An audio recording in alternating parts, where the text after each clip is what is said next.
Hello guys, welcome to best today's my topic qualities of nurse. तो आज हम बात करने वाले हैं एक नर्स के अंदर कौन कौन सी क्वालिटीज़ होनी चाहिए जिसके जरिए वो अगर हॉस्पिटल में काम करते हैं या हॉस्पिटल की टीम के साथ काम करती है या डॉक्टर के साथ काम करती है तो उनके अंदर कौन कौन सी ऐसी क्वालिटीज़ होनी चाहिए। ये जो टॉपिक है आप लोगों के लिए काफ़ी मोस्ट इम्पोर्टेंट है क्योंकि इससे रिलेटेड काफ़ी क्वेश्चन पूछे जाते हैं। गुड क्वालिटीज़ या क्वालिटीज़ ऑफ नर्स, क्या क्या रोल प्ले करती है नर्स हॉस्पिटल के अंदर, वो पूरी मतलब इस टाइप के क्वेश्चन पूछे जाते हैं। तो ये मोस्ट इम्पोर्टेंट क्वेश्चन है आप लोगों के लिए, तो आप इसे एक बार जरूर अच्छे से देख लीजिए जो मैं आप लोगों को बताने वाली हूँ। तो इसमें कुछ पॉइंट है जिसके बारे में आप लोगों से मैं वन बाय वन करके डिस्कस करूंगी। सबसे पहले इसमें आता है इंटेलिजेंस एंड कॉमन सेंस, यानी कि इसमें कहा intelligence nurse can identify the problem earlier to the provide holistic care to the client by the using common sense. जो एक नर्स होती है यानी कि वो इंटेलिजेंस होनी चाहिए, उसमें कॉमन सेंस होनी चाहिए। इंटेलिजेंस नर्स प्रॉब्लम की पहले से ही उसे पहचान होनी चाहिए और जो भी नॉलेज है नॉलेज का यूज़ करके क्लाइंट की जो भी होलिस्टिक केयर है उसे प्रोवाइड करवा देनी चाहिए। राइट, नेक्स्ट आएगा good physical and mental health. Personal appearance will have a strong influence upon work and relationship. A neat and clean present appearance should always to practice sound physical, mental, spiritual health will be influence everything which is done by the nurse. अब देखिए जो एक nurse है उसका क्या है, good physical होना चाहिए, मेंटल हेल्थ सही होना चाहिए। यानी कि जो एक पर्सनल या व्यक्ति के दिखावे का काम और जो उसके पेशेंट है यानी कि पेशेंट का के ऊपर भी काफ़ी इफेक्ट पड़ता है और उसके रिलेटिव पर भी काफ़ी इफेक्ट पड़ेगा। तो हमेशा क्या हो, आपको नीट एंड क्लीन रहना चाहिए और खुद यानी कि आपको क्या करना चाहिए, इसमें प्रेजेंट अपीयरेंस होना चाहिए और आपको भी इसमें प्रैक्टिस भी होनी चाहिए। हर काम के अंदर आपको प्रैक्टिस होना चाहिए और इसमें आपको यानी कि गुड फिजिकल होना चाहिए और मेंटल हेल्थ भी सही होना चाहिए। तो नर्स द्वारा किए जाने वाले हर काम पर क्या होता है, इसमें इफेक्ट करेगा। नेक्स्ट इसके बाद आ जाएगा alertness and love for fellow human beings. अब देखिए इसके अंदर क्या क्या है, nurse need to have love and affection toward the client the team member. Nurse need to have alertness in the surroundings and should update the current change and the need of the client. Means कि जो nurse है nurse को ग्राहक यानी कि जो client है client की और जो टीम की जो मेंबर है मेंबर के प्रति उसका लव होना चाहिए यानी कि प्यार होना चाहिए। मीन्स कि उसे रहने का तरीका पता होना चाहिए कि एक अगर आप टीम के साथ काम कर रहे हैं, डॉक्टर के साथ काम कर रहे हैं, तो आपका जो नेचर है वो मतलब लविंग होना चाहिए। ये नहीं कि आप गुस्से में बोल रहे हैं और बार बार हर बात को आप गुस्से में कोई भी बात को चिल्लाकर बात कर रहे हैं। तो ये जो क्वालिटीज़ है एक नर्स के अंदर नहीं होनी चाहिए। आपके अंदर जो क्वालिटीज़ है क्या है कि जो अगर आपको कोई टीम काम दे रही है, कोई भी डॉक्टर आपको काम दे रहा है, तो आपको क्या करना है, बड़े ही सहानुभूति और प्यार से करना है। अपने नेचर को एक मतलब स्नेह से रखना है और नर्स को अपने आसपास का जो इन्वायरमेंट है उसमें भी लेकर उसको सतर्क रहने की ज़रूरत होती है। और इसके अंदर आपको क्या करना है, इसकी जो करंट है ठीक है उसमें चेंजिंग और क्लाइंट की ज़रूरतों के अकॉर्डिंग आपको अपडेट रहते रहना चाहिए। नेक्स्ट है टेक्निकल कंपेनेंट्स, यानी कि technique components nurse is able to provide holistic nursing care to the client and meeting with the various health problems.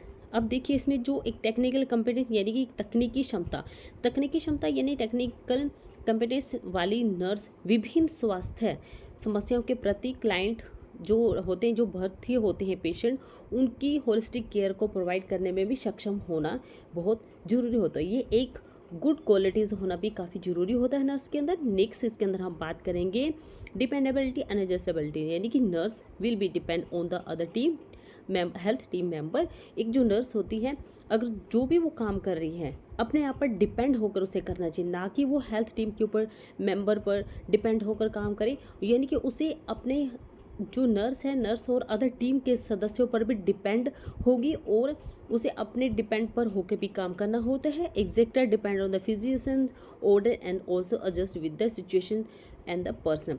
अगर कोई भी उसे ऑर्डर देता है किसी भी चीज़ को, उसे मानकर उस कंडीशन को ठीक है उस सिचुएशन को अच्छे तरीके से समायोजन करके उसे बढ़िया तरीके से उसे काम करना चाहिए। नेक्स्ट है ability to the inspire confidence nurse the positivity attitude the proper explanations with patients and the maintaining and confidentiality of the client personal matter can inspire confidence on the patient and family members. अब देखिए जो एक nurse होती है उसमें एक confidence होना चाहिए, ये काफ़ी ज़रूरी होता है, यानी कि आत्मविश्वास को प्रेरित करने की भी उसमें कॉन्फिडेंस होना चाहिए, यानी कि पॉजिटिविटी होनी चाहिए, और पॉजिटिविटी को एटीट्यूड और प्रॉपर एक्सप्रेशन करना भी आना चाहिए। अगर कोई भी मतलब पेशेंट है, पेशेंट के अगर फैमिली नर्स से कुछ पूछ रही है तो उसे बताना आना चाहिए, एक्सप्लेनेशन करना आना चाहिए, राइट। और नर्स को धैर्य रखना चाहिए, ठीक है। और उसके अंदर क्या होना चाहिए, धैर्य रखने के साथ साथ क्लाइंट के जो व्यक्तिगत मामले होते हैं, कुछ भी ऐसा केस होता है, उसको बनाए रखने में पेशेंट उसके फैमिली के जो मेंबर हैं, पेशेंट की फैमिली मेंबर हैं, उन पर भी उन्हें विश्वास होना चाहिए, कॉन्फिडेंस होना चाहिए, राइट। नेक्स्ट इसके बाद आ जाएगा रिसोर्सफुलनेस। मैं आपको इसके बारे में बता देती हूँ, आप इसे एक बार ज़रूर देख लीजिएगा। तो इसमें जैसे कि जो रिसोर्सफुलनेस होता है, यानी कि साधन संपन्नता, right. Nurse should have rich experience and accurate knowledge so other can take correct suggestion from the and also economy of time and material and energy. इसमें क्या होगा कि आपकी जो रिसोर्सफुलनेस है, जो नर्स है, उसमें एक्सपीरियंस होना चाहिए, एडुकेट, काफ़ी सारी नॉलेज होनी चाहिए, हर काम को लेकर नॉलेज होनी चाहिए। उसमें अगर उसकी फैमिली मेंबर है पेशेंट के, उससे कुछ पूछ रही है तो उसे बताना भी आना चाहिए, और अदर जो पीपल होते हैं उसे सही सुझाव ले सके, और समय पर जो होलिस्टिक केयर है, एनर्जी है, उसकी भी बचत कर सके। जैसे कि कोई भी अगर ज़रूरत पड़ती है तो कहाँ जाते हैं फैमिली मेम्बर पेशेंट के, जो वो नर्स के पास जाते हैं कि हमें इस चीज़ की रिक्वायरमेंट है, तो वो क्या करती है, नर्स उसे प्रोवाइड करवा देती है। नेक्स्ट है टेक्ट एंड पॉइस, यानी it is one of the important qualities of a nurse where ever where she will be able to the maintain stability and control of the emotion। एक जो nurse होती है, ठीक है, यानी व्यवहार कुशलता और शिष्टता होनी चाहिए। एक नर्स के इम्पॉर्टेंट गुणों में से एक क्वालिटीज़ ये होती है कि जहाँ पर, ठीक है, जहाँ वह स्थिरता बनाई रखती है, ठीक है, और अपने इमोशन को भी कंट्रोल करने में काफ़ी सक्षम होती है। यानी कि जो एक नर्स होती है, अगर कोई भी किसी तरह की भी कोई प्रॉब्लम आती है, किसी तरह की कोई कंडीशन आ जाती है, तो उसे क्या करना होता है, अपने सक्षम धैर्य को बनाए रखना काफ़ी ज़रूरी होता है। अगर वो अपने कॉन्फिडेंस खो देती है तो उसमें क्या होगा, कहीं ना कहीं कोई प्रॉब्लम आ जाती है। नेक्स्ट इसके बाद आएगा सेल्फ कॉन्फिडेंस, यानी कि जो एक नर्स होती है उसके अंदर क्या होना चाहिए, सेल्फ कॉन्फिडेंस होना चाहिए। Because of this she is able to the take decision and provide holistic care. अब एक जो नर्स है, अगर डॉक्टर नहीं है, अगर पेशेंट को कोई प्रॉब्लम आ गई है, तो उसे क्या करना है, यानी कि घबराना नहीं चाहिए, सेल्फ कॉन्फिडेंस होना चाहिए, ताकि उसे होलिस्टिक केयर प्रोवाइड कर सके और डिसीजन लेने में भी एबल हो सके। Coordination for other, nurse should have to must and mutual understanding with the team member to get good cooperation from other. अब जो एक गुड क्वालिटीज़ होनी चाहिए नर्स के अंदर, वो क्या होनी चाहिए कि कोऑर्डिनेशन करना आना चाहिए, यानी कि अदर पीपल के साथ भी।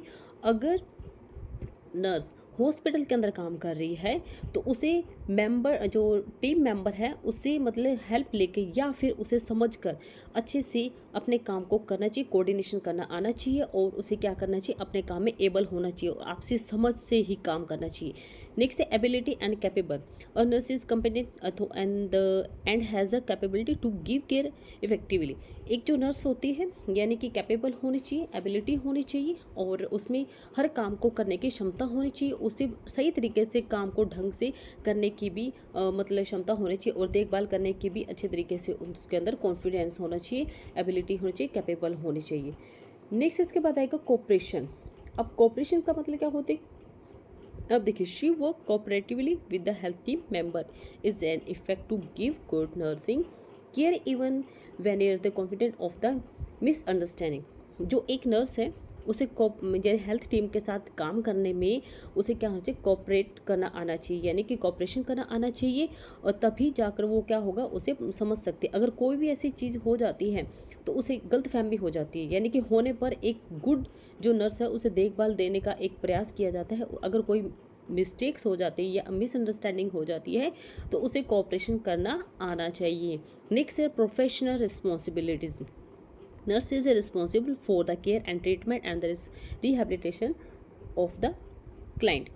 अब जो एक नर्स है, अगर कोई भी प्रॉब्लम पेशेंट को आ जाती है तो उसे ठीक करना है, तो उस पर क्या होता है, एक रिस्पॉन्सिबिलिटी होती है। अगर उसे कोई भी केयर प्रोवाइड करना है, अगर उसे कहीं इन्वायरमेंट में अच्छे तरीके से शिफ्ट करना है, या फिर उसे मेडिसिन से लेके इंजेक्शन से लेकर के जो भी केयर प्रोवाइड होलिस्टिक केयर है, वो क्या होता है, उस पर पूरी रिस्पॉन्सिबिलिटी होती है। एक नर्स के ऊपर क्या होता है, रिस्पॉन्सिबिलिटीज़ होती है, राइट।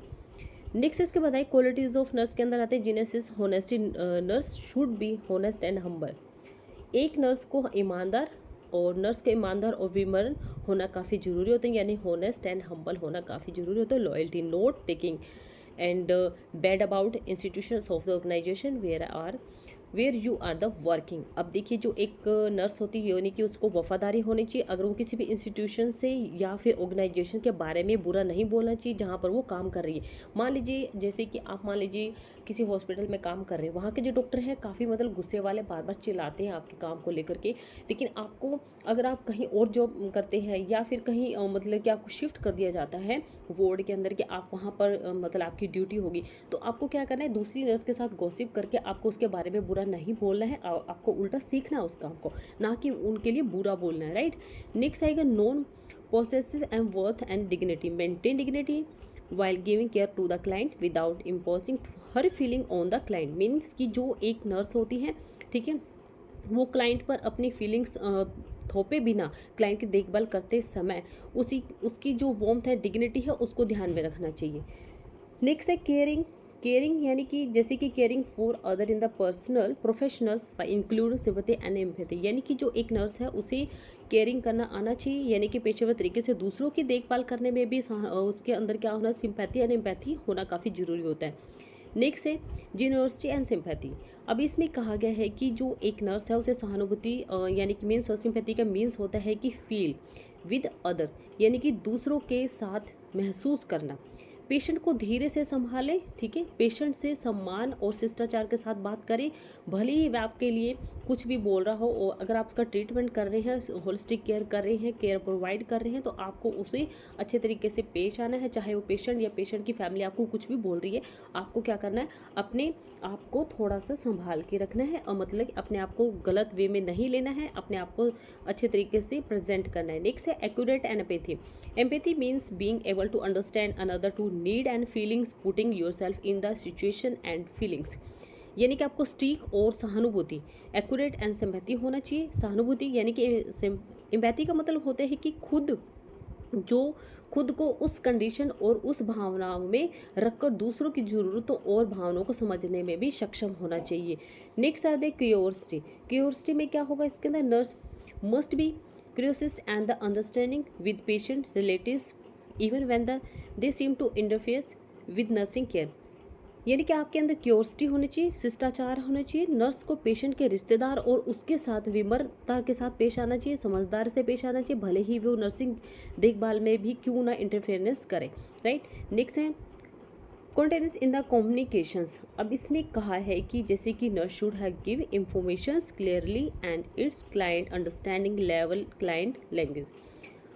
अगर जो नर्स है, नर्स की जो कम्युनिकेशंस है वो सही होनी चाहिए, ठीक है, सही रूप से, और क्लाइंट की ज़रूरत के अकॉर्डिंग समझ के, यानी कि स्तर, यानी कि ग्राहक की भाषा में भी देनी चाहिए। अगर कोई सामना जो पेशेंट है, पेशेंट की जो फैमिली है, फैमिली को अगर आपकी लैंग्वेज समझ नहीं आ रही, तो आपको अपने तरीके से उनकी लैंग्वेज में या फिर अच्छे से समझाना चाहिए। Good administration because of this nurse execute and the evaluate in the junior nurse staff, ठीक है। इस वजह से क्या होता है, गुड एडमिनिस्ट्रेशन होता है कि इस वजह से जो नर्स है, यानी कि जूनियर नर्स है, नर्सिंग का स्टाफ भी इसमें क्या करता है, इवेलुएट्स ऑफ करता है और यानी कि मूल्यांकन करती है, ठीक है।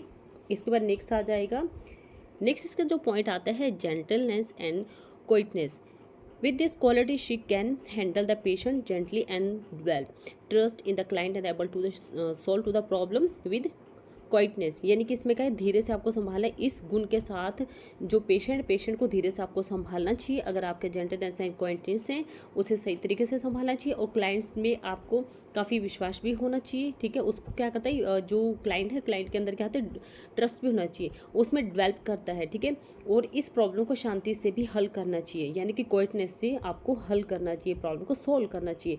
नेक्स्ट आ जाएगा punctuality. The day beings and the punctuality nurse should adhere to correct timing in the every step of her life. यानी कि आपको क्या करना है, इसमें पंचुअलिटी यानी कि समय की पाबंदी, इस जिसको हम हिंदी में बोलते हैं। दिन की शुरुआत आपको पंचुअलिटी से ही होती है। नर्स को अपने लाइफ के हर पहलू से सही समय का पालन करना चाहिए।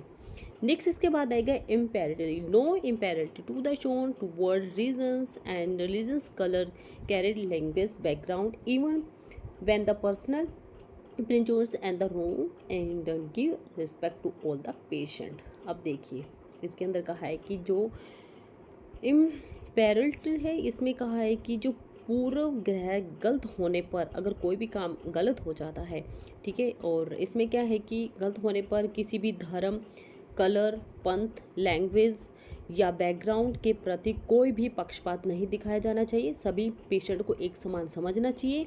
नेक्स्ट है polite and obedience and the humble.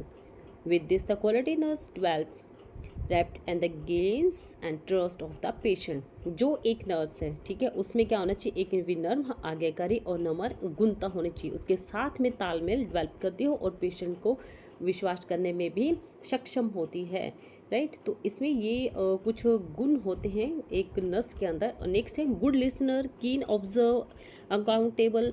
Good listener होता है कि जो एक नर्स है, अगर पेशेंट को कोई प्रॉब्लम आ रही है, सुनने में कोई प्रॉब्लम आ रही है या फिर अंडरस्टैंडिंग हो गई है या इंपॉर्टेंट क्वालिटीज़ होती है जो नर्स मस्ट प्रोसेस करती है, यानी कि उसे सुनना आना चाहिए, उसे पेशेंट की हर बात को सुनना चाहिए। अगर उसे कोई प्रॉब्लम आ रही है, समझने में प्रॉब्लम आ रही है, तो उसको उसकी लैंग्वेज में आपको समझाना चाहिए, उसकी हर चीज़ को ऑब्जर्व करके आपको बताना चाहिए। अगर कोई अंडरस्टैंडिंग हो गया, अंडरस्टैंडिंग को भी आपको ठीक करना चाहिए। कीन observe while dealing and client and nurse, यानी कि अगर आप कोई भी काम कर रहे हैं तो आपको पेशेंट की फैमिली और फैमिली जो पेशेंट है और पेशेंट की फैमिली को अच्छे से आपको बताना चाहिए, डील करना आना चाहिए। अगर कोई भी मतलब कि उनको समझ नहीं आ रहा है कोई भी चीज़ को लेकर, आपको कीन ऑब्जर्व करना चाहिए, ठीक है, वर्बल भी नॉन वर्बल भी, राइट। नेक्स्ट है accountable, she is able to course of the action, she has the duty of the caring according to the laws.